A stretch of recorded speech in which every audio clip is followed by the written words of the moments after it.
berikutnya. Pak Set sibuk nggak? Kalau Pak Set sibuk itu bisa dikasih waktu. Ya, kalau misalnya ada agenda lain nggak harus menunggu nggak apa-apa. Tapi kalau mau ini nggak apa-apa juga. Ya, makasih Pak Set ya. Biasa aja sibuk biasa. Salam dulu ya. Baik, teman-teman, nanti saya izin sambil jalan-jalan aja ya. Jadi mungkin yang belakang nggak begitu kelihatan ya. Nanti materinya akan kita share. Jadi kita akan punya waktu sekitar satu jam Bapak ya. 1 jam untuk memberikan Bapak Ibu teman-teman pemahaman atau pengantar lah kira-kira nanti terkait dengan materi ALK ya. Nanti akan cukup detail, very technical. Jadi ini sebagai pengantar ya. Biar kita punya gambaran besar khususnya untuk teman-teman yang di Madya ya, Madya dan juga di WP Pratama Strategis ya, yang Pratama Strategis. Oke, jadi ini gambaran awal sekali ya. Jadi tadi udah kita sampaikan. Yang belakang benar kelihatan. Oh, belakang bisa lihat sini ya. Oh ya, oke. Yang belakang bisa lihat sini. Oke, jadi di sini misalnya kita lihat Bapak Ibu.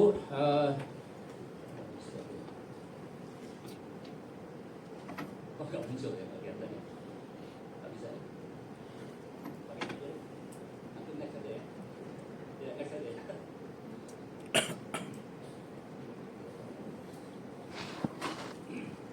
Ya, jadi Bapak Ibu, ini kalau kita lihat ya, jadi target penerimaan kita ini naiknya cukup besar ya, di 22,9%. Ya. Jadi di tahun 2025 ini naiknya 22,9 atau 23%. Dan gini, kita kalau kita lihat tantangan kita adalah, jadi saat ini target kita ini kalau kita dilihat dari sisi APBN ya, ini kita nanti harapannya akan mencapai tax ratio kita ini 9,17. Jadi Indonesia ini negara yang masih berkembang. Jadi kalau teman-teman tanya ya, kira-kira tax ratio biar sebuah negara itu menjadi negara maju, ya, kan tax ratio ini nanti ada diskusi ya mengenai dia tax ratio dalam artian sempit atau luas. Ya. Tapi ini dalam artian luas ya, dia sudah masuk dari penerimaan dari biaya cukai ya, tapi NBP juga masuk ya. Nah ini kita angkanya masih belum mencapai 10%. Nah kalau kita bicara tax ratio sebenarnya, kalau orang bertanya nih, ya, negara ini biar bisa maju, tax ratio-nya berapa sih? Ya, itu ada namanya tipping point. Tipping point itu negara itu akan bisa berkembang menjadi negara yang tanda kutip pembangunannya terakselerasi itu kalau tax ratio-nya 12,3/4, 12,75%. Nah kita belum pernah mencapai. Ya. Di rekor kita tertinggi paling di kisaran nggak pernah sampai 10% ya. Nah di sini kita masih di angka 9%, masih belum pernah mencapai 10%. Ya. Harapan kita nanti di 2029 ini mencapai 11,62. Ini tentu tantangan yang sangat berat. Sementara di sisi lain kita ini tax buoyancy kita, jadi tax buoyancy itu elastisitas kalau ekonomi tumbuh, pajaknya tumbuh apa enggak. Nah kita masih idealnya kita ini kalau 1 itu berarti kalau pertumbuhan ekonomi dia naik 1 poin, pertumbuhan pajak juga naik 1 poin. Artinya 1 elastisitas. Nah kita ini masalahnya adalah ada sempat minus, ada kemudian plus ya. Di 2006 ini harapannya ini plus ya. Artinya pertumbuhan pajak. Kenapa plus? Bayangkan aja pertumbuhan ekonomi hanya sekitar, kan harapannya ini kita nanti di kisaran itu ya Pak Purbaya belinya 8% ya. Tapi penerimaan pajak naiknya tumbuhnya kan 22%. Artinya tax buoyancy-nya kan di atas 1. Terus kemudian ini kalau kita lihat ya, ini memang dulu sempat Covid, kemudian bouncing ya, dan ini harapannya ini akan naik terus. Jadi bayangkan saja kira-kira nanti kita di 2029 ini akan mencoba mencapai angka di angka 11,62%. Jadi ini tantangan yang cukup berat. Nah sementara ini kalau kita lihat penerimaan kita ini memang masih tergantung dengan yang namanya komoditi. Sangat terpengaruh oleh komoditi. Ya harapannya kalau komoditi bagus nanti penerimaan kita juga bagus. Ya, harapannya begitu. Terus kemudian next. Nah ini gambaran saja Bapak Ibu ya. Penerimaan kita nih buat refresh kita ya. Tahun 2024 realisasi kita 1.931 triliun. Nah, atau waktu itu naik ya, dibandingin yang sebelumnya itu 13,3% ya. Tapi kemudian di 2025 ini penerimaan kita turun ya, minus dari 1931 menjadi 1917.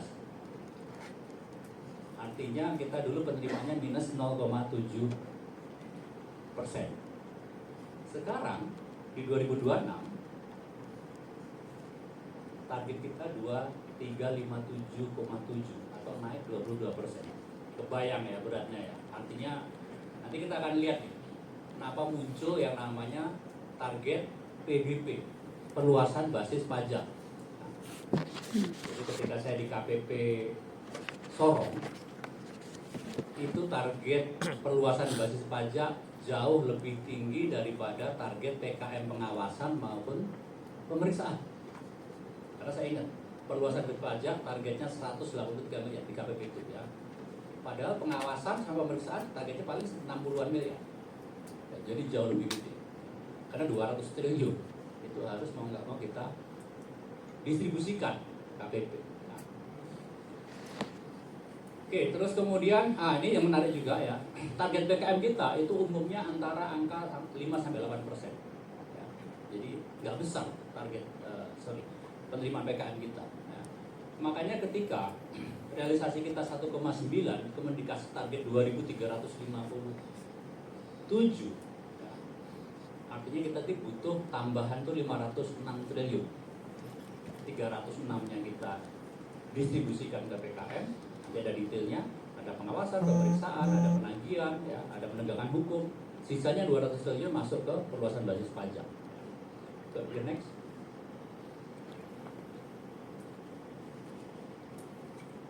Ini slide-nya nomor 24 ya. Harusnya baru awal, ini udah 24. Bener ya? 24 ya. Oke, terus kemudian, nah ini detailnya Bapak Ibu ya. Jadi pasti teman-teman ada di sini nih. 134 triliun ya. Dari 2357, PPM kita ini kita hitung-hitung ya dengan modeling segala macam, komoditi naik turun, kemudian dengan perkembangan harga minyak ya, kemudian lifting macam-macam dengan asumsi-asumsi makro, kita ketemulah angka 1851 ya. Sehingga sisanya ya, sekitar 500 itu harus kita bagi-bagi ya. Pengawasan 134, pemeriksaan 136, Gakum 6,1 triliun, kemudian nanti penagihan 28, totalnya 306. Makanya ada perluasan basis pajak 200 triliun. Jadi ini tahun yang sangat challenging. Tahun ini sangat challenging. Karena sejarahnya belum pernah ada PBP, perluasan basis pajak. Sekarang ada untuk pertama kalinya. Oke, next. Nah, jadi Bapak Ibu, ini kenapa kita di sini? Ini karena sebenarnya kita sekarang sedang menjalankan salah satu tugas dari otoritas pajak. Otoritas pajak ketika ada sub assessment, tugasnya sebenarnya ekstrimnya cuma 2 ya. Dia memberikan pelayanan dalam bentuk mungkin edukasi, counseling segala macam, kemudian ke area law enforcement. Tapi kita ada di tengah-tengah ya. Jadi tengah-tengah itu kita ada pengawasan. Jadi kalau di luar negeri, di ETO, di ES, yang dilakukan teman-teman itu sebenarnya sudah masuk kategori penegakan hukum, DS audit. Kita minta kirim BPSP 2DK itu sudah meriksa sebenarnya secara definisi ya. Nah, jadi ini kalau kita tahu Bapak Ibu teman-teman, kalau kita bicara mengenai tax gap ya, yang sering kita dengarkan tax gap ya. Duit yang harus kita kolek tapi nggak kita kolek, kan gitu ya. Tax gap kita berapa? Ya, WP mengatakan sekitar mungkin 4-5% ya. Nah, tax gap itu sumbernya ada 2. Yang pertama adalah dari policy gap. Nah, area di sini. Saya mungkin nggak akan bicara lebih detail ya. Kecuali teman-teman nanti tertarik kita bisa diskusi ya. Jadi intinya ini adalah basis pajak ya. AEFH ini semua basis pajak. Kenapa basis pajak itu harus dibuat konsepnya? Karena pajak itu adalah fungsi dari tarif kali basis pajak. Kalau basisnya dikurangi, tentu penerimaan pajak juga kecil. Pertanyaannya gini, memang ada basis pajak dikurangi? Iya. Itulah yang kemudian disebut sebagai policy gap. Jadi tax gap itu sebutnya dua. Ada policy gap, ada compliance gap. Policy gap, teman-teman bisa lihat gak? Kalau ditanyain berapa policy gap di Indonesia, salah satu indikator yang paling gampang apa? Ada yang tahu gak? Ada yang pernah dengar laporan belanja perpajakan? Pernah dengar gak? Tax expenditure? Oh, nggak pernah dengar ya? Ada yang pernah dengar? Ya, karena kalau di KPP mungkin kita jarang berinteraksi ya. Kecuali misalnya gini aja. Misalnya teman-teman mungkin kalau ada laporan audit BPK, ada beberapa kan mendapat temuan misalnya fasilitas, misalnya nih PPN DTP untuk mobil listrik. Oke. Fasilitas tidak dipungut. Nah, BPK kan kadang-kadang ada temuan tuh, yang kita harus follow up ya. WP yang nggak eligible tapi dia make, ya kan? Nah, itu sebenarnya diakumulasi semua, diakumulasi masuk setiap tahun terdokumentasi dalam laporan belanja perpajakan. Jadi Indonesia ini sebenarnya kalau teman-teman tahu, laporan belanja perpajakannya paling transparan nomor 1 di dunia. Ya, barusan aja, ya, baru sekarang. Ya. Nah ini kalau teman-teman tahu, kita punya hitungan hampir lebih dari 130-an fasilitas, mau PPH mau PPN, listnya banyak sekali, tax liability, tax expenditure. Tapi prinsipnya adalah gini, tax expenditure atau belanja perpajakan itu basisnya adalah dia merupakan deviasi. Deviasi dari apa? Dari rezim pajak normal dibagi dengan tarif khususnya. Contoh ya, kalau teman-teman tanya angkanya gede, hampir 300 triliun lebih. Angkanya bergerak ya, tiap tahun makin gede. Kalau ditanyain berapa dari GDP kita, itu sekitar 1,5%. Laporannya detail, publicly available, bisa dicek di laporan cari aja tax expenditure report. Itu yang rilis memang BKF, DJSF ya, tapi yang membuat karena mayoritas ada DJP, kita yang buat ya, PKP yang buat ya, Direktorat PKP ya, Subdit Dampak Kebijakan. Nah, di situ ada tulisnya. Contoh misalnya gini, sekarang yang lagi diadres oleh teman-teman di kantor pusat adalah tentang fenomena from splitting and bunching. Ya kan? Jadi kalau di KPP kan kita dengar ya, ada wajib pajak itu mecah-mecah usaha. Oke? Karena kita ini kalau punya perusahaan, kita pecah menjadi 4,8, itu nanti kita dapat keuntungan 2. PPh-nya 0,5%, satunya lagi nggak PKP, ya kan? Kalau kita nggak PKP, bayangin aja nih, kita nggak perlu mungut TPN, yang lain-lain harus mungut TPN, harga mungkin menjadi kompetitif, ya nggak? Makanya dalam sejarah ada 2 orang itu punya 119 perusahaan dengan omset 4,7. Ada tuh identifikasi. Ya. Nah, contoh itu adalah misalnya batasan PKP kita 4,8 itu tertinggi nomor 2 di dunia. Padahal dulu sejarahnya ketika tahun 80-an itu harapannya PKP kita itu kan waktu itu sekitar 30 juta untuk jasa, 60 untuk barang, 60 juta ya. Tapi malah berkembang dari 600 juta menjadi 4,8, itu jauh, itu kegedean banget. Ya. Kalau dihitung dengan kurs mungkin ya sekarang bisa 80-90 kali kan. Nah idealnya itu 30 kali sebenarnya. Nah dari sini aja, ini kalau kita hitung belanja perpajakannya mungkin sekitar 55-56 triliun dari situ aja. Ini contoh ya. Saya bisa bicara detail terkait dengan ini, cuman poinnya di sini ya. Ini adalah namanya policy gap. Angkanya 300-an triliun, 1,5% GDP kita. Ini tapi bukan urusan kita nih. Ya. Makanya kemarin misalnya terkait dengan contoh nih, yang lagi rame ya. Ada yang dengar jalan tol mau dikenain pajak tapi batal lagi. Tahu ya? Pak Menteri kurang Momen. ya karena politis ya. Pak Menteri nggak setuju, kan gitu kan? Padahal jalan tol itu harusnya kena PPN nggak?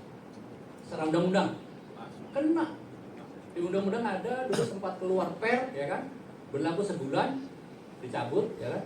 Sekarang, nah secara undang-undang harusnya kena tuh. Nah itu masuk di sini policy gap. Nah, contohnya seperti itu ya. Listnya banyak. Kalau yang mau detail, ada yang mau untuk pengen diskusi, nulis atau segala macam itu ada listnya ya. laporan belanja perpajakan, tentang cara ngitungnya juga ada di situ ya. Kenapa ini menjadi belanja perpajakan? Ada alasannya. Intinya dia terjadi deviasi tarif. Harusnya berapa jadi berapa. Seperti hanya konstruksi misalnya. Ya. Teman-teman perlu tahu konstruksi di dunia itu satu-satunya yang kena pajak final hanya ada di Indonesia. Dan final itu mendistorsi pajak. Karena dia kan kalau final ya tergantung ya itu untung atau rugi. Kalau final dari sisi BP-nya atau dari sisi kita dulu deh, untung atau rugi kita? Jawabannya tergantung ya. Pada saat dulu COVID, belanja perpajakan kita itu nilainya negatif untuk konstruksi. Kenapa? Karena konstruksi itu mau untung mau rugi dia harus bayar pajak. Pada saat COVID dulu ya, ini contoh ya. Oke, ini di sini nih. Kita bisa bicara pajak nih Pak di sini ya, karena banyak. Contoh misalnya nih. Yang dari PMB ada nggak nih PMB? Yang dari PMB ada nggak? Ada ya. Contoh nih perusahaan masuk bursa. Kalau perusahaan masuk bursa, dia bisa dapat fasilitas PPh lebih rendah berapa persen? Ada yang tahu? Bahkan nggak ada PMB ya. 3% lebih rendah. Kan gitu kan? Syaratnya ada tuh. Nah itu duitnya gede, mungkin sekitar 7 triliun. Yang nikmati 4 perusahaan aja itu hampir 45 triliun, 4 perusahaan aja. BUMN ya, contohnya kayak gitu. Masalahnya ada, kita itu nggak ada tuh time limitnya, nggak ada sunset clause-nya. Pokoknya kalau dia lebih rendah terus. Idealnya insentif itu ada sunset clause-nya, ada batas waktunya. Contoh pada saat dulu COVID itu dikasih waktu tuh, ya kan? Dikasih batasan, ini berlaku sampai ya sama kayak perumahan ya, itu ada batas waktunya. Ada banyak contoh kita nggak ada batas waktu. Ini policy gap ya. Nah, yang ini adalah compliance gap. Nah, ini yang kita di sini nih. Ya. Orang kan gini. Jadi model pajak itu kan penerimaan pajak sama dengan tarif kali basis pajak. Basis pajaknya kan masuk policy gap tadi kan. Satunya lagi compliance rate. Basis pajaknya ketahuan, tarifnya ada, tapi kalau kepatuhannya rendah, penerimaan juga kecil, kan gitu kan? Nah, Bapak Ibu teman-teman semua ada di sini nih. Bagaimana kita kemudian ngecilin compliance gap ini? Kita termasuk besar. Nanti akan saya ceritakan bagaimana persepsi wajib pajak badan terkait Bapak Ibu semua, terkait kita, pandangan mereka itu kayak apa? Ya, nanti habis ini kita bahas. Menariknya adalah jadi walaupun ini tugas kita yang utama, ini tugas kita yang utama, tapi bedanya dengan kita negara maju, Australia, Amerika, Malaysia, Jepang, mereka tuh nggak punya target pajak APP-nya. Jadi tujuan utamanya bukan dikasih target mencapai target duit berapa, enggak. Targetnya mereka, KPI mereka adalah how to minimize the tax gap. Jadi ngecilin gap. ETO itu nggak ada target, orang kantor pajaknya nggak ada urusan dia, penerimaan berapa nggak ada urusan. Urusannya adalah apakah gapnya mengecil. Dan itu nggak gampang, mengecilkan gap 1% dari GDP itu butuh waktu bisa 11 tahun, ya. Di UK 11 tahun, it takes time. Itu bedanya dengan kita ya, itu ya perbedaan negara ya, poinnya di situ ya. Jadi ini adalah konteks dari tax gap. Dan kalau kita ini dari sisi otoritas pajak. Yang sebelah kanan ini dari sisi wajib pajak, jadi perspektif tax management wajib pajak. Saya singkat aja ya, ini kan kalau kita bicara mengenai perspektif perusahaan itu kan ada dari sisi investor atau masyarakat, ada dari sisi corporate, karyawan, dari sisi government. Intinya mereka, titik temunya adalah bagaimana kemudian mereka ini meningkatkan kepatuhan pajak. Makanya sedang ada wacana gimana menggunakan konsep pendekatan horizontal monitoring, cooperative compliance model, memaksa perusahaan itu harus punya tax control framework misalnya. Ya, itu konteksnya lebih jelas. Oke, next lagi. Nah ini tadi udah dibahas sama Pak Bo ya, ini sekilas saja. Jadi intinya Bapak Ibu dipilih nih karena ada alasan salah satunya bahan baku. Itu Pak Bo ya, ada bahan bakunya. Jadi teman-teman akan di assist ya, di guide ya, karena punya bahan baku. Terus kemudian jadi nanti hands on ya, kasus. Ya. Jadi ini kesempatan yang langka, Bapak Ibu bisa dibantu dan ini akan kepake untuk nanti selanjutnya bisa di-sharing ke teman-teman yang lain. Jadi nanti ada alasannya, misalnya WP-nya dipilih karena ada data ya, omsetnya, terus City Tour ya. Nanti saya akan cerita mengenai bagaimana perilaku City Tour dari wajib pajak di Indonesia, bisa cerita ya. Terus kemudian WP-nya nggak punya fasilitas, 1 KPU maksimal 2 AR, total ada 90, kelas 1, kelas 2 LK, kelas 3 nanti TP ya. Sekitar 95% dari kelas 3 ini dari Madya ya Pak Bowo ya. Yang kelas 3 ya. Ya, 95% dari Madya ya. Oh, Madya dan BMA ya. Yang kelas 3 itu kelas khusus TP. Boleh next? Nah, ini untuk yang TP-nya, nanti ada beberapa kriteria, misalnya SPT-nya non-LB TP 2002-2024, omsetnya di atas 50, ya. Tidak punya APA, nggak punya tax holiday ya, non fasilitas tadi. Terus kemudian belum ada LHPT komprehensif. Ya. Ini menjustifikasi kenapa nanti potensi paling banyak itu ada di Pratama, gitu ya. Ya kebayang sih, misalnya kayak kita di Madya aja ya, nggak semua orang tuh paham TP, ya kan? Baru baca Tipidok aja udah terintimidasi kita, ya kan? Padahal kalau kita baca mereka kopas-kopas, banyak salah-salahnya juga kan? Banyak salahnya tuh dari sisi KAP-KAP-nya tuh. Ketika ditanya nggak tahu-tahu juga mereka. Ya kan? Kemudian sekitar di bawah 2%. Ya, ini khusus untuk TP, jadi ini memang di bawah 2% ya. Tapi nanti kalau teman-teman ditanya nih, kan AR nih, senior ya. Kalau ditanyain satu angka saja, jadi satu angka, nggak peduli dia omsetnya berapa, nggak peduli dia sektornya apa. Kalau ditanyain satu angka aja, City Tour WP, City Tour dari perusahaan badan Indonesia itu berapa persen? Ada yang bisa kira-kira nggak? Kira-kira? Ada yang tahu nggak? Berapa? 1. Yang lain? Tepatnya adalah 0,89%. 0,89. Kalau ditanyain satu angka aja ya. Tapi nanti kan bervariasi. Kalau perusahaan manufacturing itu kayak apa ya, bervariasi ya. Kalau kemudian itu perusahaan itu makin gede omsetnya, makin gede sekitarnya. Contohnya gitu ya. Oke, terus kemudian ini outputnya adalah ini nanti WPTP yang berisiko ini siap dievaluasi lebih lanjut dan diusulkan di rekomendasi semester 2. Kan lagi turun ya, dan datanya udah turun ya. Jadi harapan kita nanti tidak ditolak ya Pak Bowo ya. Kalau ditolak kita mandatorikan, orang dipanggil ya kan.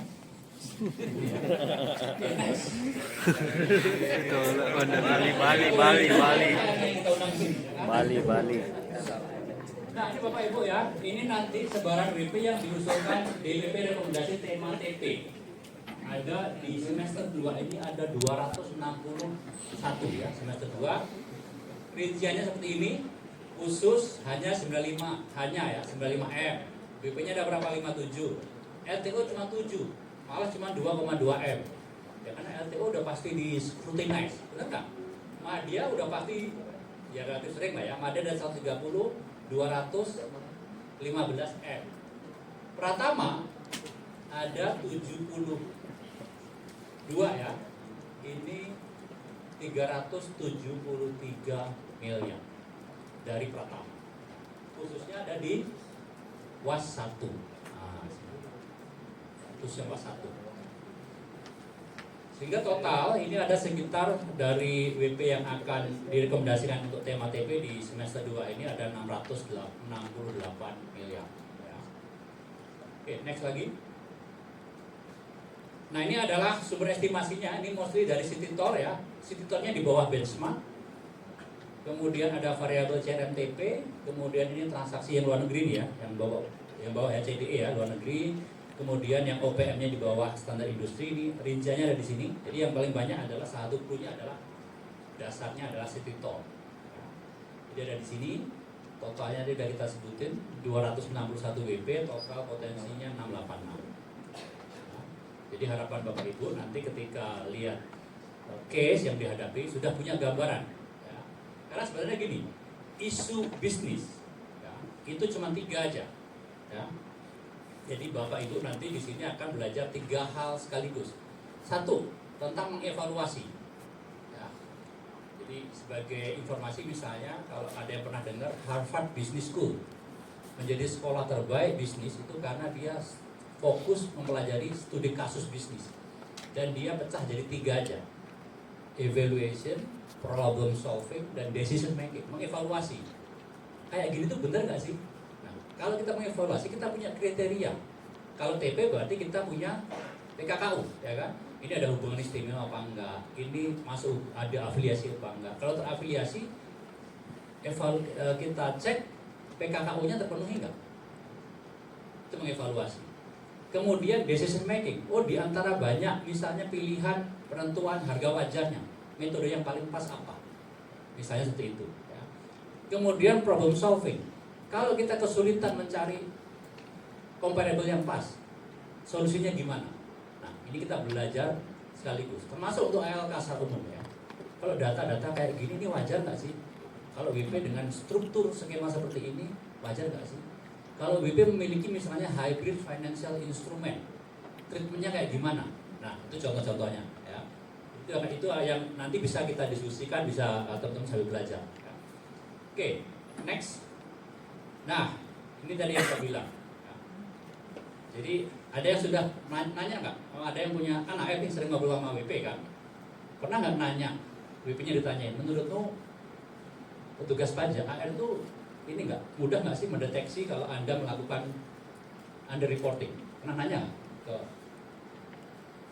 ke siapa? Entah ke bagian accountingnya, konsultan misalnya. Ada pernah nanya nggak?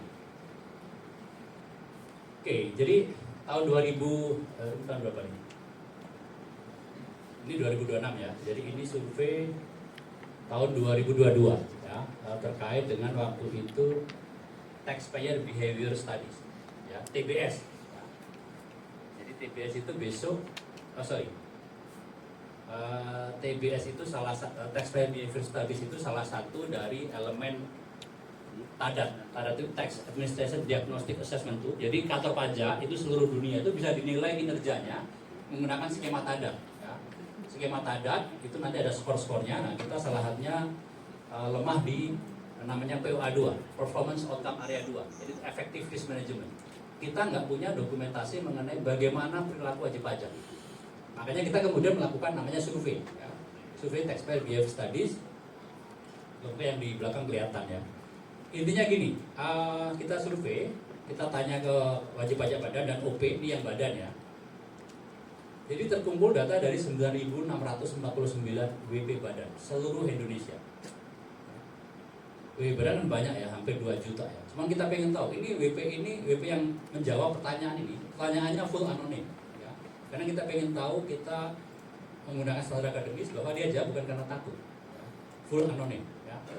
Makanya kita cek nih, dia ini WP yang menjawab ini menggambarkan sampel kita nggak? Ya, menggambarkan populasi kita nggak? Jawabannya iya. Ya. Satu, misalnya gini, WP kita yang warna biru ini yang survei, yang kuning data internal ya. Contoh ini, boleh ini. Jadi WP kita itu sekitar 40% itu SPT-nya nihil. Ya. Kalau ditanya nih, Pak, WP di Indonesia itu yang warna kuning ya, yang omsetnya gede itu ada berapa? Hanya 2,5% dari WP yang masukin SPT. Ya. Jadi kalau ada 100 SPT, yang omsetnya di atas 100 miliar itu hanya ada 2, kasarnya gitu ya, sampai 3 lah. Ya. Nah ini kita cek ya, jadi kita survei yang jawab sekitar 9.600-an, kita cek, ditanyain omsetnya berapa, jawabannya mendekati semua ya. Yang omsetnya nggak sampai 5 miliar, ini bedanya agak jauh nih. Cuman yang lain-lain sama nih. Yang antara 5 sampai 10 itu cuman satunya 6,3, satunya 4,8 data internal kita, yang lainnya mendekati. Ya. Ini dari sisi omset. Oke, dari sisi yang sebelumnya lagi, misalnya dari sisi tempat ya, sebelah kiri. Thank you, Aras. Nah, mayoritas memang di Jawa ya, Sumatera ini beda-beda tipis, tapi polanya hampir sama ya. Di Papua Maluku itu 1% dan 2%. Ya karena WP badan itu paling banyak terdaftar ya di Jawa. Ya. Contohnya, jadi kita berarti cukup yakin dengan data ini. Ya. Oke, next. Nah, ini yang kita tanyain ya. Jadi kita punya banyak pertanyaan, sekitar 63 pertanyaan. Tapi yang saya sampaikan ke teman-teman yang satu aja nih, karena relate sama fungsi pengawasan kita. Kita tanyain ini. Jadi pertanyaannya gini, dia disuruh boleh jawab ya, 4 opsi jawaban. Sangat tidak setuju, tidak setuju, setuju atau sangat setuju. Nggak ada pilihan ragu-ragu, nggak ada. Ya. Netral nggak ada. Pokoknya dilakukan, disuruh milih. Lu cenderung kemana? Nah, pertanyaannya ini nih. Jadi jawabannya pertanyaan gini, kami yakin bahwa petugas pajak memiliki keterbatasan dalam mendeteksi seluruh penghasilan usaha atau bisnis kami untuk badannya. Jawabannya nanti 81% responden itu mengatakan setuju. Ada nggak yang nggak setuju? Ada nggak yang sangat tidak setuju? Ada juga. Tapi porsinya kecil nih. Ya. Jadi dan ini merata di seluruh Indonesia. Ya. Jadi merata ya, mulai dari Papua. Kalau Papua ini setuju semua nih ya. Papua setuju semua ya. Ini yang kuning ini, yang biru ini berarti dia sangat setuju, merah ini setuju, yang nggak setuju juga ada nih ya. Sangat tidak setuju di Papua Tengah nggak setuju, tapi poinnya adalah yang merah. Merah ini mengatakan semuanya yang porsi yang setuju. Totalnya 81%. Ya. Sekarang pindah yang kanan. Kalau sebelah kiri tadi adalah dari sisi provinsi, lihat lokasinya di mana. Yang ini adalah dari sisi sektor. Ya, sektor yang besarnya ya, perdagangan, industri pengolahan macam. Yang mesti mengatakan setuju ya. Nggak peduli dia sektornya apa. Oke. Jadi bayangin aja, mereka mayoritas mengatakan setuju. Nanti kita lihat ya. Next lagi. Lalu kita bagi-bagi misalnya ini dari sisi omset ya. Ini proporsinya seperti ini ya. Yang nihil juga mayoritas setuju, yang merah setuju. Kita bagi-bagi berdasarkan omset juga sama ya. Hasilnya mayoritas setuju ya. Oke, next lagi. Setengah jam lagi. Ini tahun berdiri ya. Ini analisis deskriptif. Nanti inferensialnya kita bisa tahu bahwa yang sangat setuju bahwa petugas pajak memiliki keterbatasan adalah WP dengan omset di atas 100 miliar. Mereka sangat setuju. Kebayangkan kalau omsetnya 100 miliar, kita memang lebih pintar dari mereka. Harusnya iya. Tapi kan kemungkinan mereka meng-hire konsultan. Kita satu AM analisis TP, mereka punya tim TP ada berapa orang isinya. Kan gitu kan? Nah contohnya kayak gitu ya. Oke, ini next. Nah ini pertanyaannya dia. Jadi kalau tadi itu deskriptif, sekarang kita coba, saya nggak mau bicara detailnya, kita pakai namanya correspondent analysis. Ya. Jadi ini namanya udah masuk inferential statistik. Ya. Kita pengen melihat nih. Jadi cara bacanya gampang aja ya. Jadi ini kalau kita kelompokkan, dia ini akan mengarah ke paling dekatnya mana. Ya. Jadi kalau kita lihat di sini Bapak Ibu teman-teman, ini kan ada 4 sikap. Kami yakin petugas pajak memiliki keterbatasan dalam mendeteksi seluruh penghasilan. Jawabannya sangat setuju, tidak setuju, atau setuju. Ya kan? Siapa yang paling dekat dengan sangat setuju? Siapa yang paling dekat? Adalah mereka dengan omset 100 miliar. Nah, jadi orang-orang dengan omset besar itu melihat kita, paling lu ngeceknya gitu-gitu doang. Bener nggak? Pasti gitu tuh. Omset 100 miliar. Ingat, WP dengan omset 100 miliar itu hanya 2,5% dari populasi WP badan kita. Ya kan? Ya kan banyak, nggak banyak ya kan? Kalau di per KPP paling ada berapa WP sih yang omset di atas 100? 2, 3, 5, ya kan? Kalau Madya mungkin banyak, LTO, in most cases ya. Tapi kan nggak banyak tuh. Nah, tinggal dicek nih. Coba yang hadir di sini yang megang WP omset di atas 1 miliar siapa aja? Apakah semuanya megang? 1, 2, 3, 4, banyak ya? Oh, banyak juga ya, udah itu udah punya pikiran tuh. Kebayangkan nih, kalau WP dengan nomor 1 miliar itu kayak apa, ya kan? Pilihannya bisa jadi dia pembukuannya ngaco, tapi karena dia punya lidah penguasa, dia bandel banget. Kan pilihannya gitu nih. Atau dia memang pintar. Ya kan? Dia bisa jadi sangat rigid lah, pintar bisa jadi. Ya. Oke, ini dari sisi omset. Sekarang next. Ini singkat-singkat aja nih. Next. Ini rinciannya ya Bapak Ibu teman-teman ya. Jadi ini kalau kita lakukan namanya cross tabulasi. Ini tadi ini ada 969.649 WP ya. Kita petak-petakan nih ya. Jadi kalau kita buat tabelnya kayak gini, cuman kalau kita buat modeling ada tahapan yang lebih detailnya banyak, cuman kita nggak bahas itu kan. Kita lebih bahas hasilnya. Jadi komposisinya kayak gini nih ya. Kalau dari sini aja kita nggak bisa kelihatan tuh ya, kecenderungannya mana. Tapi kalau udah kita modeling pakai correspondent analysis, kita bisa lihat cenderungnya gimana ya. Oke, sekarang next. Sekarang kita kaitkan dengan umur. Nah, umur. Nah ini adalah sangat tidak setuju di sini, ini tidak setuju, ini yang klaster yang sangat setuju. Jadi dia ini modelnya proximity. Orang, jadi kan ada istilah birds with same feather flocks together. Jadi burung itu yang bulunya sama akan ngumpul ke yang sama, ya kan? Nah sama nih, jadi ini sama kayak, jadi dia kecenderungan dari BPWP ini lebih ngelihat dia sebuah karakteristik akan cenderung kemana? Ya, kalau ini kita lihat mereka yang sangat setuju itu umumnya perusahaan yang sudah tua, udah lama-lama, udah pengalaman dia. AR itu paling ya gitu-gitu aja. Diperiksa tuh ya gitu-gitu aja, benar nggak? Udah pengalaman dia. Nah, yang cenderung nggak setuju itu perusahaan baru-baru, 2020, ya kan? Takut dia di SP2K ini barang apa, ya kan? Cara ngadepi AR gimana, ya kan? AR sendiri juga nggak tahu kan? Kan gitu nih. Nah, tapi kalau yang udah lama-lama, tenang dia. Ada learning curve-nya, ya kan? Kalau kita udah pengalaman ya nggak? Kan udah biasa kita. Oh paling itu kalau diperiksa, apalagi misalnya airnya baru dilihat kan, wah dari Pratama dia. Kan gitu nih. Bisa nggak dia ngecek? Bisa, ya kan? Nah ini contoh ya, oke. Oke, sekarang next lagi. Nah sekarang ini survei kita lakukan hanya 3 hari, tapi bisa mengcapture data dari 6.600-an AR ya. Sekitar 5.600 dari Pratama. Ini surveinya tahun 2021, waktu belum ada model rapot-rapotan. Ya. Masih belum ada model rapot-rapotan. Sekarang rapot-rapotan itu orang jadi gaming-gaming kan. Gimana cara gedein success rate, macam-macam lah, gitu ya. Nah gitu ya, ini 2021, tapi menurut saya masih relevan ya. Oke, kita lihat sekarang. Jadi kita analisis nih, yang kita lihat gini nih ya. Kita ngomongin success rate, ya, kita analisis. Independent variabelnya kita ngumpulin banyak data nih ya. WP yang di-assign berapa, pendidikan tuh ngaruh apa enggak, kemudian masa kerja tuh gimana, supporting atasan tuh kayak gimana, ya kan? Sampai kemudian kandil ngasih bimbingan apa enggak, kepala kantornya ngasih coaching seberapa sering ya. Banyak yang bisa kita analisis ya. Tapi saya hanya cerita mengenai beberapa hal aja ya. Oke, next lagi. Terus hari ini nih, surveinya itu hanya 3 hari, 22, 23, 24, 25, itu 4 hari ya.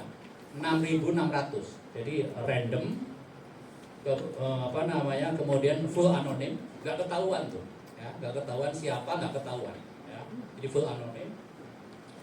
Mostly dari Pratama ya. Yang ini yang Pratama nih ya. Jadi ini mewakili yang Pratama aja ya kita analisis ya, karena paling banyak waktu itu. Oke, next.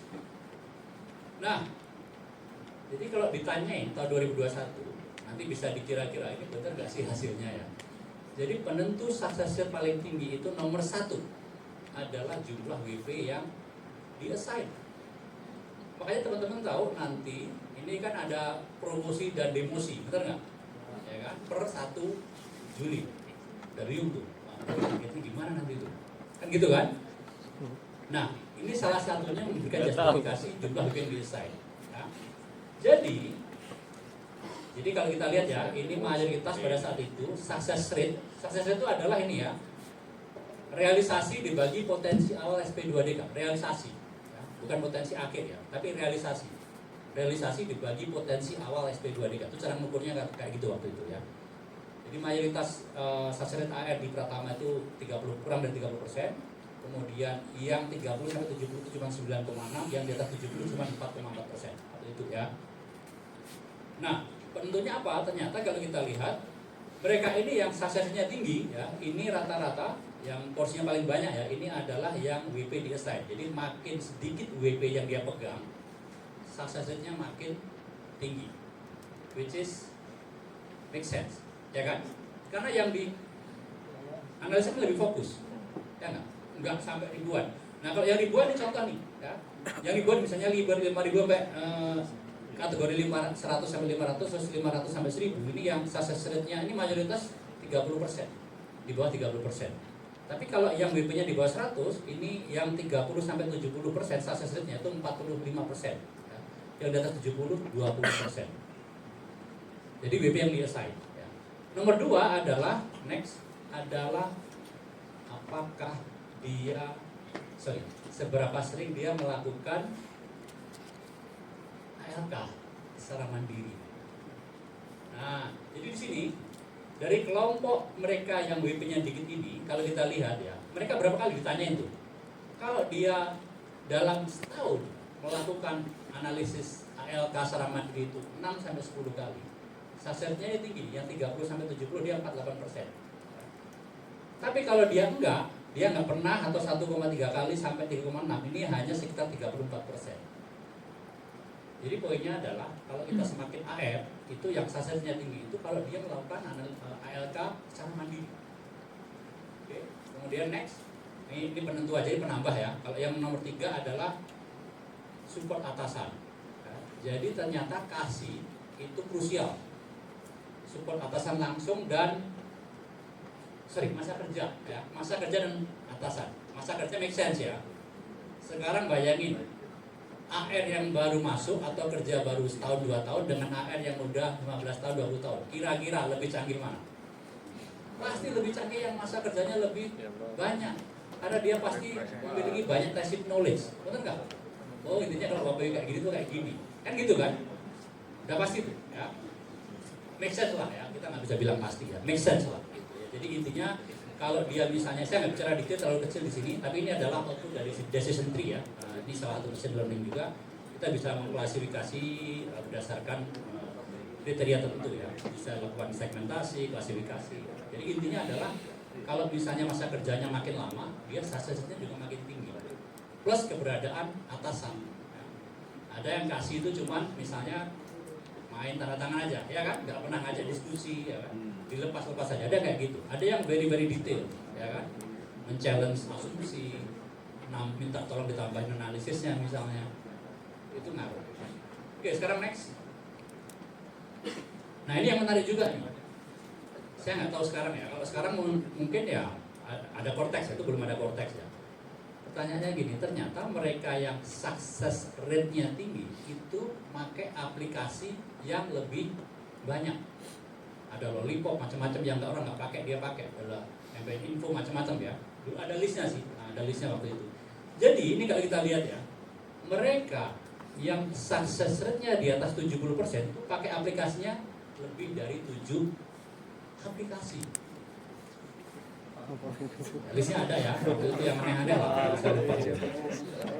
Tapi kalau yang dipakai cuma dikit, cuman AproWeb, SIDCP, Portal, ya udah.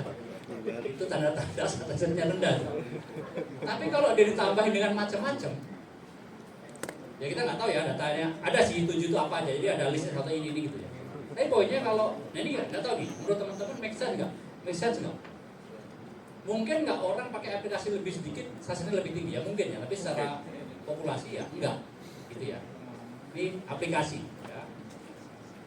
Karena kalau dia, ini menarik nih, dan jelas gambarnya ya. Jadi kalau dia pakai cuma 3-5 aplikasi, dia di bawah 30%. Ya, mau kurang dari 3 aplikasi maupun 3-5 aplikasi, dia cenderungnya kurang dari 30%. Yang aplikasinya 5-7 cenderungnya 30-70%. Yang di atas 7 aplikasi di atas 70%. Ini data dari hampir 6.000 AR. Ya, next. Nah, kalau ini jadi teman-teman, Sinitor WP itu bisa diprediksi nggak? Bisa nggak? Bisa nggak? Bisa ya? Bisa. Dengan tingkat akurasi 93%. Nanti kita pakai mesin learning ini contoh ya. Jadi Sinitor ya. Oke, next dulu. Oke, nah saya cerita dulu mengenai kenapa kita pakai Sinitor ya. Jadi, kalau kita bicara mengenai perilaku pajak, kita sebenarnya nggak bisa bilang itu patuh nggak bisa ya. Makanya ada istilah namanya tax evasion sama tax avoidance. Evasion kita semua tahu itu illegal, avoidance itu dia legal tapi nggak sesuai dengan spirit of law-nya. Sesuai letter of law-nya dia oke, tapi spirit of law-nya dia enggak. Makanya ada kemudian namanya ada abusive tax avoidance, ada unacceptable tax avoidance, macam-macam kan gitu ya. Pertanyaan sederhana. Menurut teman-teman, bedakan antara avoidance sama evasion gampang nggak? Prakteknya gampang nggak? Gampang nggak? Sulit. Makanya kita nggak cantumin di sini, ada istilah baru lagi sebenarnya di dalam dunia akademis, namanya tax avoidance. Gabungan antara avoidance sama evasion. Kan gitu kan? Karena faktanya sudah ini itu sebenarnya masuk evasion atau avoidance sih. In practice itu susah. Ya. Susah di garis pemisah yang clear itu susah. Makanya benar variannya banyak nih ya. Ini contoh aja ya. Jadi ada yang aggressive tax avoidance, ada yang abusive, ya, ada responsible tax avoidance. Ya. Sama kayak kita mecah perusahaan. Ya. Kalau perusahaan dipecah-pecah, kan kita nggak punya GAR, belum punya GAR, kita baru punya SAR, ya, pasal 18-nya. Tapi GAR kita nggak punya. Kalau UWP mecah-mecah, itu kita bisa mastiin dia salah nggak? Nggak bisa. Kecuali, kan kita harus lakukan business purpose test. Kalau ada alasan bisnis, oke. Kalau alasannya murni mendapatkan tax shelter atau tax shield, itu nggak boleh. Tapi bagaimana kalau dia kemudian dia tax motivated, but dia secara substantif dia oke. Termotivasi oleh teks, tapi secara bisnis dia masuk. Itu gray area, nggak bisa. Kita paksa pakai GAR juga nggak bisa. Itu jadi isu. Makanya kalau di ETO yang menentukan dia ini melakukan abusive tax avoidance dengan melakukan splitting bukan ETO, dia diserahin ke panel. Itu jadi salah satu tantangan di kita. Contoh ya. Oke, makanya kemudian ini kalau di dunia akademis cara mengukur perilaku kepatuhan pajak tax avoidance itu biasanya mengukurnya pakai ETR. Ada dua biasanya ya. ETR, effective tax rate. Effective tax rate itu adalah membagi PPh terutang dibagi dengan pre-tax income, laba komersial, bukan laba fiskal. Ya, itu namanya ETR. Ya. Kita nanti saya jelasin kenapa kita nggak pakai ETR. Ya. Kita pakai CTTOR, ya, Corporate Tax Turnover Ratio. Oke, balik ke dunia akademis lagi. Cara mengukurnya selain ETR, dia ada BTD, Book Tax Difference. Ya.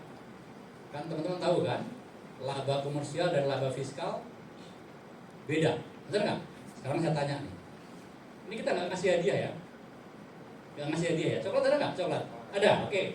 Sekarang ini kita kasih hadiah coklat yang kita bisa jawab. Kenapa kita nggak pakai BTD untuk mengukur? Jangan deh, jangan tanya itu terlalu rumit. Sekarang gini aja, BTD, Book Tax Difference, tadi kan selisih antara laba komersial dengan laba fiskal. Pertanyaannya, menurut teman-teman, berdasarkan pengalaman aja, BTD itu nilainya positif atau negatif? Itu dulu deh. BTD-nya Bapak Ibu teman-teman yang BPP-nya di handle itu, nilai BTD-nya negatif atau positif? Ingat, BTD Book Tax Difference, perbedaan antara laba komersial dikurangi laba fiskal. Kira-kira nilainya negatif atau positif? Kira-kira dulu. Nanti saya akan cerita perbandingan antara Cina, Amerika sama Indonesia secara umum ya. Kalau menurut Bapak Ibu gimana? Negatif. Umumnya? Negatif. Jawabannya BTD-nya apa tadi? Negatif ya. Jawabannya negatif. Nanti kita bisa lihat ya bahwa ini kaitannya dengan koreksi positif fiskal, gitu ya. Nanti kita bisa lihat nih. Nanti kita bisa cerita nih ya ketika di sini ya. Jadi kita bisa tahu perusahaan itu kalau dia nggak melakukan koreksi positif fiskal itu too good to be true, nggak mungkin. Contohnya kenapa misalnya? Jadi contoh papernya Rektor UIM dulu ya, papernya publish di BS mengenai bribery in Indonesia. Perusahaan di Indonesia itu rata-rata nyumbang suap itu 10-15% dari annual production cost. Pertanyaannya kalau dia nggak koreksi positif fiskal, salah nggak? Salah, pasti nggak punya 3M dia. Ketika diuji eksistensi substansi kan nggak dapet dia. Nah, contohnya gitu contoh ya. Nah BTD Indonesia itu harusnya nilainya negatif. Kenapa? Karena laba fiskal itu umumnya lebih gede daripada laba komersial. Kenapa? Diatur di pasal 6 dan 9. Kan gitu ya. Pertanyaannya gini, apakah semua negara itu BTD-nya negatif? Jawabannya enggak. Contoh, sekarang ekonomi terbesar di dunia itu ada dua, Cina dan Amerika. Di Amerika, industri norms-nya, dia ini BTD-nya dia positif, itu Amerika. Beda dengan Cina, kita kayak Cina. Cina itu BTD-nya negatif karena mereka sangat konservatif terkait dengan misalnya biaya. Jadi kita sama aja. Sehingga agak rumit tuh kalau kita pakai BTD ya. Tapi mengukurnya biasanya dia dua aja tuh, ETR plus BTD. ETR variannya banyak, ada cash ETR, ada macam-macam. Ya, ada sekitar 30-an ukuran. Ya, tapi poinnya cuma dua dia, ETR plus BTD. Itu dulu ya. Itu untuk mengukur yang namanya perilaku tax avoidance. Nah, sekarang kita kan pakai Cititor, ya kan? Cititor adalah PPh terutang dibagi dengan omset, ya kan? Khusus untuk WP badan dan OP, ya, yang dihitung dengan tarif normal, ya, kan gitu ya. Makanya agak susah kalau kemudian dia perusahaan konstruksi misalnya, ya, final itu susah, ya. Dan ini lebih make sense ya, lebih gampang dikira-kira buat kita. Ya. Nah sekarang gini, kita tanya. Kalau kita ini susah nih, ini avoidance tapi susah. Yang bisa kita lihat dan sesuatu yang bisa kita ukur dalam hal ini adalah tax paying behavior, perilaku pembayaran pajak. Dalam hal ini Cititor. Ya. Pertanyaannya, bisa nggak dia diukur? Terus kemudian kalau dia bisa, faktor penentu yang membedakan antara Cititor itu besar atau kecil itu apa? Nah, ini kan kita jawab di sini. Oke, next. Nah di sini ya. Ini gambaran saja Bapak Ibu ya. Jadi ini adalah yang atas ini adalah klaster tahun, ini tahun fiscal year 2014, ke bawah tahun pajak 2019. Yang warna hijau, boleh dikecilin legendnya. Nah ini. Yang kecil ini adalah yang Cititornya low, yang tengah ini moderate, yang di atas itu yang high. Yang low itu yang gimana? Low itu kalau dia di bawah 0,59%, itu low. Moderate itu di atas 0,59 sampai dengan 1,2%. Tinggi itu kalau di atas 1,2%. Pertanyaannya adalah apakah setiap sektor punya komposisi 3 kategori Cititor ini? Jawabannya iya. Ini ya, contohnya ini ya. Jadi ini contoh adalah komposisi ya. Misalnya L itu misalnya katakanlah yang B itu mining misalnya, mining ya, jasa pertambangan. Nah, ini berarti dia banyak yang Cititornya tinggi nih, yang mining nih. Contohnya mining ya. Yang G itu yang perdagangan ya, wholesale. Cititor perdagangan itu rata-rata lebih kecil. Ini kan banyak kecil nih G nih ya. Lebih banyak yang low nih, ya kan? Banyak low-nya nih. Area low-nya lebih luas nih untuk yang G ya. Kenapa? Karena perdagangan itu nilai added value-nya rendah, ya kan? Kalau added value-nya rendah, berarti profitnya dia nggak bisa tinggi-tinggi dong. Orang namanya intermediary kan, cuman perantara doang, nggak creating values. Nah, contohnya kayak gitu ya. Ini cara bacanya kayak gini. Pertanyaannya adalah, bisa nggak kita memprediksi perusahaan ini Cititornya besar, kecil, atau sedang? Bisa nggak? Jawabannya bisa. Pakai apa? Kita jelas. Kita jawab ya. Oke, next. Saya nggak bicara detail ini, tapi poinnya adalah ini adalah deskriptif statistiknya mengenai besar. Ini contoh aja ya, sebagai gambaran ya. Kalau ditanyain angka rata-rata, berapa sih laba kotor perusahaan di Indonesia? Kalau mau pakai rata-rata itu 20%. Kalau pakai median 15%. Cititor itu 0,89, mediannya 0,42. Nah, ini contoh aja. Kita analisis data hampir setengah juta data, 538 unit SPT. Ya. Yang Cititornya 0 atau di atasnya. Yang negatif nggak dihitung ya. Artinya yang misinya ngaco-ngaco, Cititor minus itu agak tricky ya. Kok bisa minus kan gitu ya. Ini yang positif, yang nilai Cititornya 0 atau di atas 0. Yang minus enggak. Dari 538.000 dari tahun 2014 sampai 2019. Ini kalau mau agak detail. Kalau ngomong rata-rata 20% laba kotor, tapi kalau nilai media itu 15%. Saya nggak bicara detail mengenai distribusi data, ya, karena nilai rata-rata belum tentu sama dengan nilai media, tergantung distribusi datanya. Ya. Saya nggak bicara detail di sana. Jadi pokoknya kalau rata-rata, karena itu bicara mengenai distribusi data ya, menceng kanan atau menceng kiri. Ya. Oke, next lagi biar cepat nih. Aduh kurang. Udah mau habis ya? Masih berapa menit? 15 minutes ya. Oke. Ini gak usah saya bahas. Poinnya adalah, jadi ini adalah mengenai besaran. Kalau yang sebelah sini adalah gross profit margin. Warna ini adalah menggambarkan omset. Jadi gross profit margin dari perusahaan omsetnya kecil itu tinggi.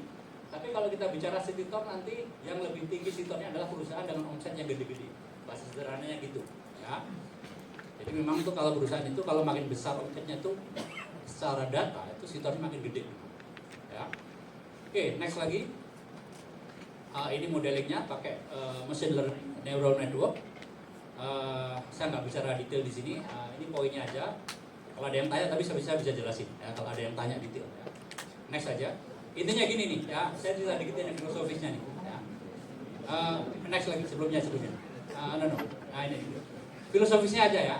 Jadi kalau Bapak Ibu, siapa yang kalau buka HP nggak usah pakai nomor, pakai fingerprint. Mesti pakai fingerprint ya. Nah itu adalah satu contoh penerapan paling sederhana dari penggunaan machine learning neural network. Ya. Jadi kan sidik jari ini orang beda-beda, ya kan? Tapi kan nggak linear. Kalau yang satu makin rumit kan enggak ya, dia pola kan. Nah pola itu berarti dia kekuatan machine learning. Untuk neural network ada sama dia melihat pola yang non linear. Karena hidup ini dalam real nggak linear. Nggak selalu kalau yang sekolahnya bagus karirnya bagus, nggak mesti, ya kan?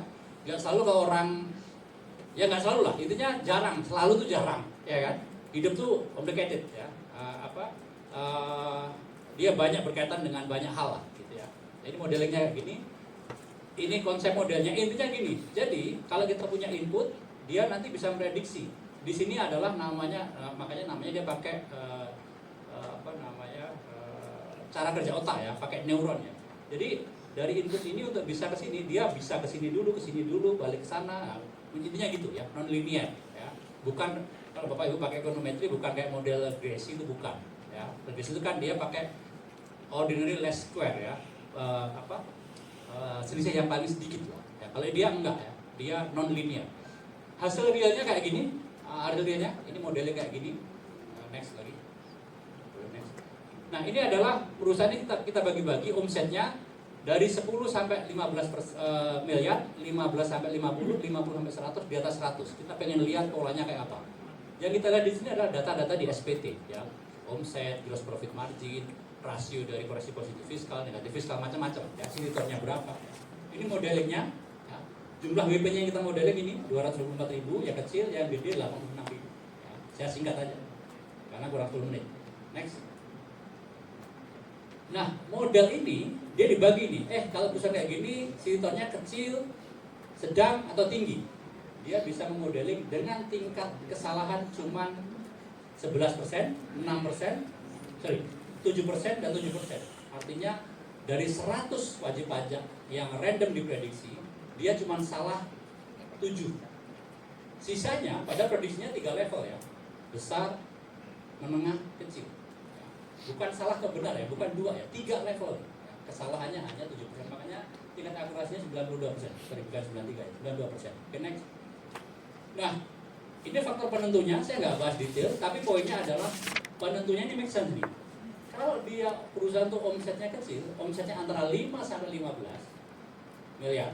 Kalau 5 miliar ke bawah nggak usah, karena dia kan highly likely dia final gitu ya. Faktor penentunya adalah area koreksi positif fiskal. Jadi dicek aja. Jadi bisa jadi perusahaan yang omset di bawah 15 miliar, dia nggak aware dengan koreksi positif fiskal. Atau dia nilainya nggak terlalu benar. Itu penentu nomor 1. Tapi kalau perusahaan yang gede-gede nih, yang di atas 100 miliar omsetnya, penentu nomor 1 adalah biaya luar usaha, biaya lain-lain. Make sense kan? Somehow make sense, karena dia intra-group transaction, intra-group loan, macam-macam lah ya. Jadi dia mainnya di situ. Ya. Oke, next lagi. Jadi ini kalau kita lihat ya, Bapak Ibu, yang perlu diwaspadai kalau kita bicara globalnya ya. Kalau perusahaan gede itu yang saya tentang-tentangin aja nih. Satu, dia main kemungkinan di operating profit margin, di laba usaha, di HPP dan biaya usaha. Yang kedua nanti terkait dengan other expense ratio, ya, biaya luar usaha. Yang ketiga adalah koreksi negatif fiskal. Tapi kalau dia kecil-kecil, mostly ada di sini nih, positif fiskal adjustment ratio, jadi koreksi positif fiskalnya, kemudian penghasilan di luar usaha, OIR ya, OIR itu other income ratio, dan satu lagi operating profit margin. Nah, itu yang bahaya-bahaya di situ. Ya. Oke, sekarang next, sama 10 menit lah ya, 10 menit ya. Oke. Nah, ini bagian terakhir. Ya. Karena saya tahu di bagian ini kemarin kita diskusi dengan Pak Bowo, kita bicara salah satunya tentang intra-group loan, ya kan? Biaya. Sekarang saya tanya dulu deh, ada nggak yang teman-teman di sini AR yang pernah meng-SP2 DKWP terkait dengan temuannya terkait dengan DER PMK 169? Ada nggak? Ada ya? Menghasilkan nggak? Menghasilkan ya? Oke. Nah, teman-teman, PMK 169 itu sebenarnya PMK yang lama kemudian dihidupkan kembali, kan kosong dulu lama ya, nggak diatur ya. Baru kemudian gara-gara ternyata di secara global itu terjadi yang namanya debt bias, indikasi debt bias itu banyak. Debt bias itu adalah perusahaan minjem, tapi bukan karena alasan butuh uang, alasannya karena deductibility dari biaya bunga, betul nggak? Apalagi kemudian muncul yang namanya hybrid financial instrument, di sono dicatat sebagai equity, di sini sebagai debt, kan gitu kan? Di sono nggak kena, di sini ada, makanya namanya ada non deduction atau no inclusion, kan gitu ya, terlalu detail. Tapi poinnya adalah ini yang kita bahas terkait dengan debt, ya, karena debt kan nanti ada dibahas kerja ya. Sekarang gini, kita pengen tahu perusahaan di Indonesia ketika berlaku PMK 169 2015 itu ngefek nggak ke perilaku DER mereka, gitu ya? Kan tadinya nggak dibatasin tuh, tadinya kan? Nah ini kita lihat. Jawabannya, saya langsung singkat aja ya. Ini gambaran besar dulu ya. Ini data dari, saya lupa nih, hampir 600.000 atau ratusan ribu lah, SPT badan ya. Jadi mayoritas WP kita itu memang, kalau kita tanya DER-nya berapa mayoritas? Mayoritas DER-nya memang di bawah 1. Ini kalau kita lihat ya, ini mendominasi semua sektor ya. Misalnya contoh nih, perdagangan 68% itu di bawah 1. Ada nggak yang di atas 8? Ada juga ya. Batasnya yang kuning nih ya, di atas 4 atau 5 sampai 6 ya. Tapi poinnya adalah rata-rata mayoritas itu memang di bawah 1. Makanya kalau teman-teman melihat WP dengan DER di atas 1 atau di atas 3, itu kita perlu harus agak hati-hati ya. Oke, lagi next.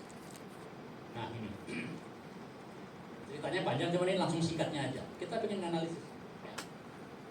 Setelah ada PMK 169 tahun 2015, berlakunya tahun pajak berapa? 2016 ya kan?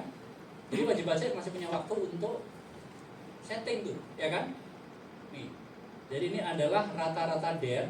Ini semua ini ya, berdasarkan jenis SPT ya. Jadi poinnya gini nih. Ini tahun pajak 2014, ini 2019. Ketika berlaku DER, ini ngomongin yang lebih bayar dulu deh, yang SPT LB dulu ya. Ini DER seluruh WP badan di Indonesia, ya. Nggak peduli dia tadinya DER-nya di atas 4 atau di bawah 4. Ya. Analisis detailnya ada nih. Karena setelah kita lihat yang bereaksi itu memang mereka yang DER-nya di atas 4, yang di bawah 4 dia nggak bereaksi ya. Tapi poinnya ini adalah untuk semua dulu ya. Jadi kalau kita lihat setelah ada PMK 169 dia langsung turun nih, kelihatan ya, dia turun. Untuk SPT kurang bayar dia turun, untuk SPT nihil dia turun tapi dikit atau nihil ya. Poinnya adalah dia bereaksi. Oke, next dulu deh biar cepat. Nah, sekarang ini dari sisi umur nih. Umurnya bisa kita cek nih. Yang di bawah 10 tahun, 10 sampai 20, sampai yang di atas 30. Poinnya adalah satu, nggak peduli dia umur usahanya berapa, semuanya bereaksi. Menjadi lebih kecil ketika diatur mengenai batasan DER. Menurun dia. Pertanyaannya adalah siapa yang paling banyak turun? Nah, paling banyak turun itu adalah yang ini nih. Kalau kita lihat, yang umurnya 10 sampai 20.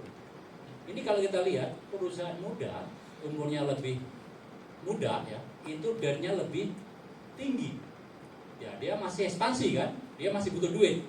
Yang tua-tua, nah ini yang tua-tua nih, DER-nya kecil emang dia, kan kelihatannya dari gambarnya ya. Ini dia kalau di atas 30 tahun, sebelumnya dia 1,4, ini sekarang tinggal nggak sampai 1,2 nih. Yang muda-muda masih 1,4, dulunya 1,8 gitu ya. Jadi perusahaan tua itu umumnya emang dia tidak ekspansif, DER-nya nggak tinggi-tinggi. Oke, next. 5 menit lagi Pak Bo, nggak susah 10 menit. Nah ini yang menarik nih. Kalau dia ada hubungan istimewa, kita bagi dua nih, kan ada flaggingnya di SPT ya. Yang satu dia nggak ada hubungan istimewa, langsung dia ngefeknya langsung turun, karena nggak boleh nih ya. Bisa jadi memang dia memang benar-benar pinjem, tapi karena ada aturan, kan gini. Jadi Bapak Ibu teman-teman, kalau kita bicara ILR, kita ini termasuk sangat generous. ada yang 2:1, ada yang 3:1, kita 4:1, itu very very generous. Memang ada 1-2 negara yang 5:1, tapi kita 4 itu masuk tinggi. Nah kita hanya batasinnya pakai pendekatan balance sheet. Neraca aja kan, neraca itu gampang diakalin, makanya kalau sarannya OECD dia pakai earnings streaming, makanya pakai EBITDA. Makanya di aturan PP 55 yang baru kita nanti nggak hanya pakai debt, rasanya nanti pakai EBITDA. Harapannya misalnya 30%, kisarannya, angkanya masih belum pasti. Nah di sini kalau kita lihat, balik lagi ke sini, ini kalau nggak ada hubungan istimewa, ini kalau ada hubungan istimewa, satu, kalau ada hubungan istimewa cenderung darnya tinggi, ya kan? Yang kedua, dia bandel. Di bandel nggak terlalu turun dia nih, ya kan? Yang lain turun, nggak ada hubungan, yang lain turun, ya kan? Tapi ada dua temuan. Kalau ada hubungan istimewa, darnya cenderung tinggi, dan ketika ada aturan larangan, dia nggak terlalu ikutin, ya kan? Tapi kalau nggak ada hubungan istimewa, oke ngikutin. Daripada aku dikoreksi positif fiskal atas bunganya, ya kan? Kan gini, boleh nggak pinjaman saya dari saya 8:1, boleh nggak secara bisnis? Boleh. Tapi kalau konteksnya fiskal, bunganya harus di-adjust. Kan gitu kan? Oke, sekarang next, tinggal 2 slide lagi. Nah ini. Jadi WP itu kalau punya hubungan istimewa, darnya lebih tinggi, tapi NPM-nya lebih rendah. Ini cara bacanya, yang sini nggak ada hubungan istimewa, ini ada hubungan istimewa. Kalau dia ada hubungan istimewa, darnya segini nih. Bedanya jauh nih. Ini di kisaran 1,4, 1,5, ini dia hampir 1,9. Jadi kalau dia ada hubungan istimewa, memang darnya dia tinggi. Yang di bawah ini NPM-nya, net profit margin-nya. Kalau ada hubungan istimewa, dia NPM-nya lebih kecil dibandingkan dengan yang nggak ada. Jadi ini ada indikasi yang namanya debt bias, minjem duit tapi bukan karena alasan butuh duit. Kita coba secara statistik. Di sini contohnya nih. Next. Nah ini. Pertama kita pengen lihat dulu nih. Populasinya ada 673.000 SPT badan. Kita pengen lihat nih. Memang hubungannya apa sih antara debt dengan net profit margin dan CTIP? Memang benar. Kita tanya arah ya hubungannya. Kan kita punya dugaan nih. Perusahaan itu kalau debt-nya tinggi, kalau dia nakal, kemungkinan CTIP-nya juga makin kecil. Makanya hubungannya negatif. Oke, kita tanya hubungan dulu. Yang kedua, secara statistik signifikan apa enggak? Kalau nggak signifikan ngapain? Kan gitu ya. Jawabannya adalah memang iya. Perusahaan dengan DER makin tinggi, net profit marginnya makin kecil, CTIP-nya makin kecil. Jawaban iya. Oke. Sekarang saya terakhir. Next. Nah, kita penasaran. Kalau tadi misalnya perusahaan itu kalau ada hubungan istimewa dia makin agresif, secara statistik terbukti apa enggak? Kita pecah dari dua nih. Ya. Yang sebelah kiri ini yang tidak ada hubungan istimewa, tetap negatif, tapi skornya dia cuma 0,89 dan 0,003 koefisiennya. Ya. Jadi kalau kita bicara koefisien itu kan satu kita bicara arah, yang dua kita bicara kekuatan, magnitudenya, ya kan? Kalau ini dia hubungannya sangat kuat, harusnya koefisiennya makin tinggi, dalam artian minusnya makin gede, gitu ya. Jawabannya iya nggak? Iya. Kalau dia ada hubungan istimewa, ternyata CTIP-nya minus 0,37. Kalau nggak ada, dia 0,03. Jadi memang indikasi terjadinya debt bias itu sangat kuat kalau ada hubungan istimewa. Jadi ini paling tidak memberikan kita bayangan nih. Oke? Kalau kita melakukan ALK, ada ini, kita lihat benar nggak sih mereka ini? Karena motivasinya kuat. Satu, dulu nggak diatur dengan DER itu orang bisa sembarangan, sekarang setelah diatur dia bereaksi kok, kan gitu kan ya? Kayaknya ini yang terakhir ya, next. Nah, udah terakhir. Pas jam 10.02 Pak Bro. Baik, teman-teman, begitu pembukaan dari saya, moga-moga memberikan teman-teman semacam perspektif lah, kira-kira gitu ya, mengenai